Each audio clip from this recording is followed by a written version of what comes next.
Welcome to That's Good Sports. I'm Brandon Perna, or as ESPN calls me, the blood-sucking leech that attaches itself to the unwashed anuses of cat fishermen of NFL news. Their title is a little long in my opinion, but fair. Do you know who else said anus this week?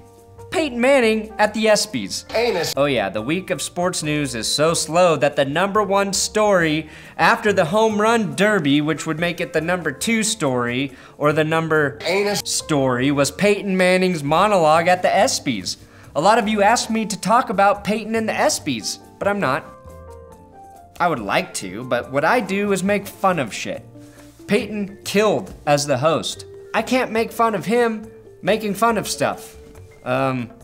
Or talk about how Kevin Durant was probably in the joke where Peyton roasted him.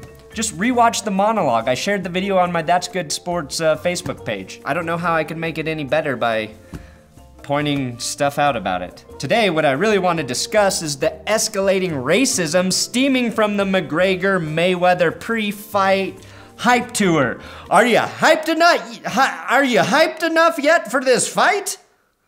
Are ya? Because if you're not, they only have 20 more hype tour dates to fulfill. I have to give a big dick shout out to Sonny Gill for his $20 Patreon donation. Normal dick shout outs go to Michael Uade, Alex Tate, and Mike Mira. I apologize if I pronounce any of your names wrong. My illiteracy seems to haunt me everywhere I go. But thank you for your $5 and $3 monthly donations. You can support this channel at patreon.com/thatsgoodsports. My goal is to get $10,000 a month because I want to bet it all on Mayweather. And then I want to bet it all on McGregor. I'll game the system and come out on top. That's my plan. That's Good Sports.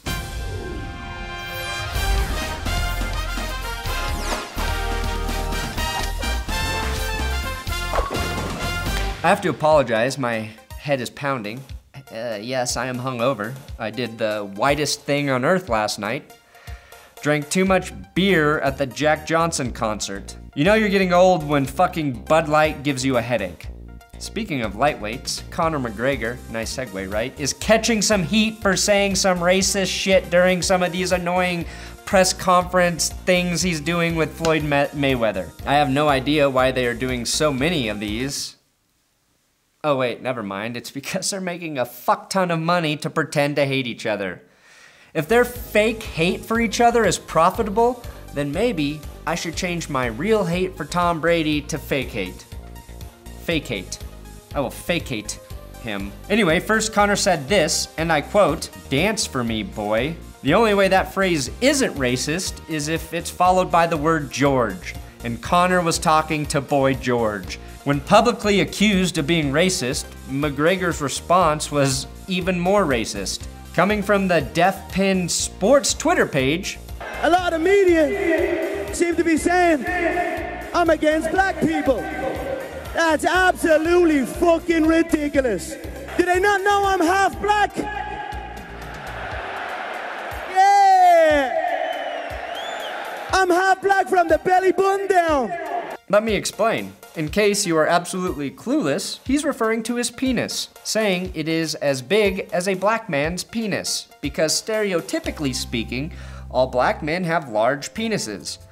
You know what they say, the best way to prove you're not racist is to say something equally or even more racist than your original racist statement.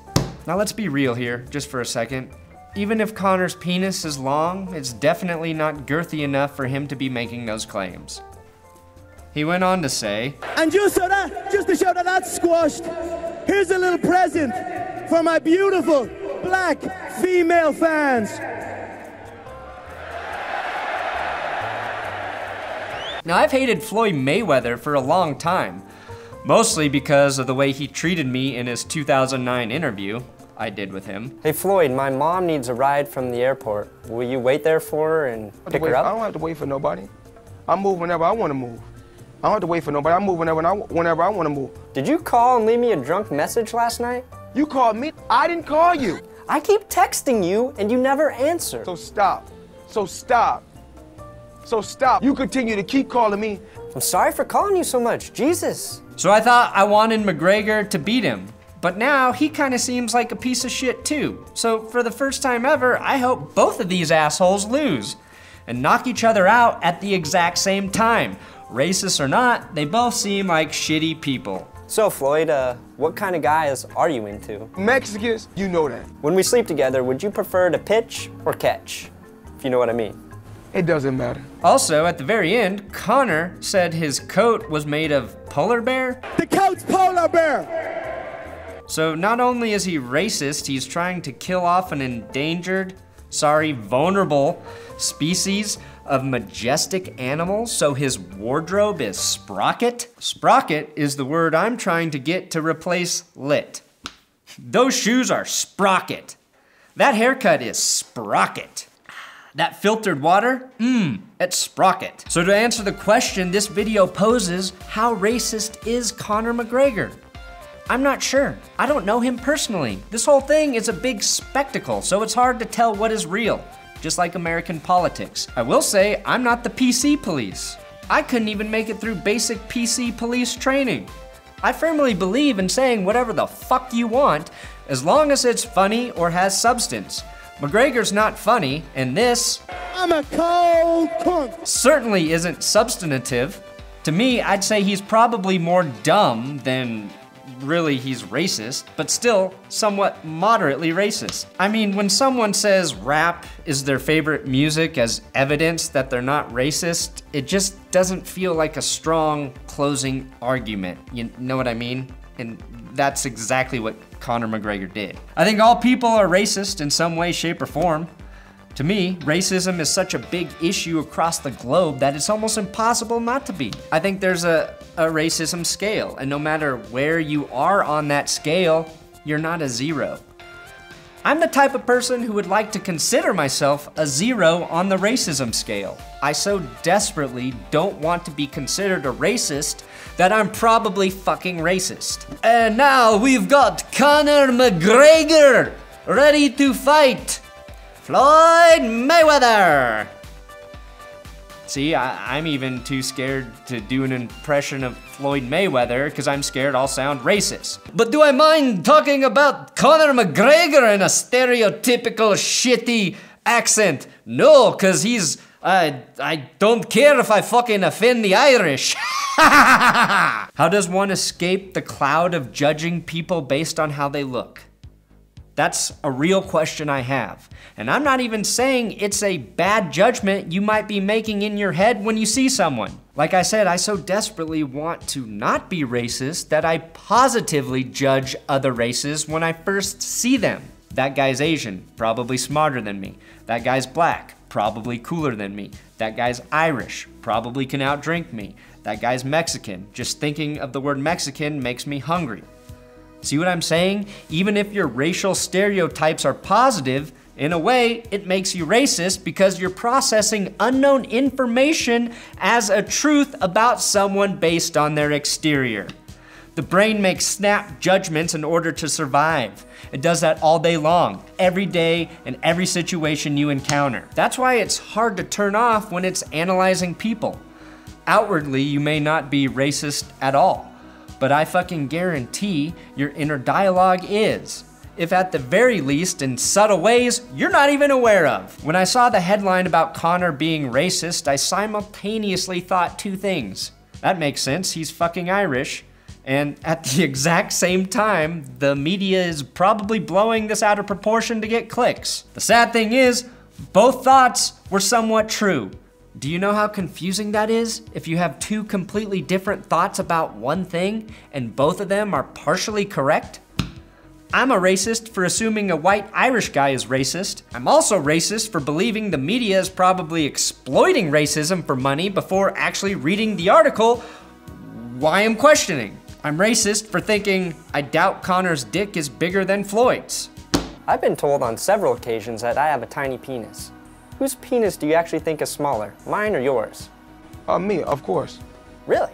Of course. I don't know how to properly think in a fair way all the time anymore. The only real way to not be racist or sexist or homophobic is to treat everyone with respect until they prove as an individual they're an asshole. I think internally it's okay to assume positive stereotypes about people. That means your brain is on the right track, or at least it's trying to be on the right track. If you can assume good things about others while still knowing in your heart that no matter their race, sex, sexual orientation, or favorite sports team, that underneath whatever it is they present to you physically, that they're almost certainly an asshole, then you're doing your job by going out into the world and living as an optimistic and inviting human being. That can be hard to do when you know everyone's an asshole or anus. They hate us because we're all anuses. You may not witness racism every day. It's like herpes though, you know? Just because you can't see it doesn't mean it's not still there, because it is. Weird coincidence, I put this shirt on today, not knowing that I was going to use that clip where I interviewed Floyd Mayweather from 2009 and I was wearing the same shirt. Don't worry, doesn't mean I'm a Boston sports fan. My aunt went to Boston and got me this shirt, and I wear it when I know I'm not going out into public, because the last thing I want to be seen as is someone who sympathizes with Boston sports fans. Heard it's a cool city, but I don't like their sports fans or their sports teams, and you know that. Thanks for watching another episode of That's Good Sports. Subscribe here on YouTube. Then if you want to follow me on Twitter, @BrandonPerna, or Instagram, @BrandonPerna. Talk to me about sports, money, race, sex, blood, sweat, tears, rock, and roll. I'll talk to you about it, as long as you're not an asshole.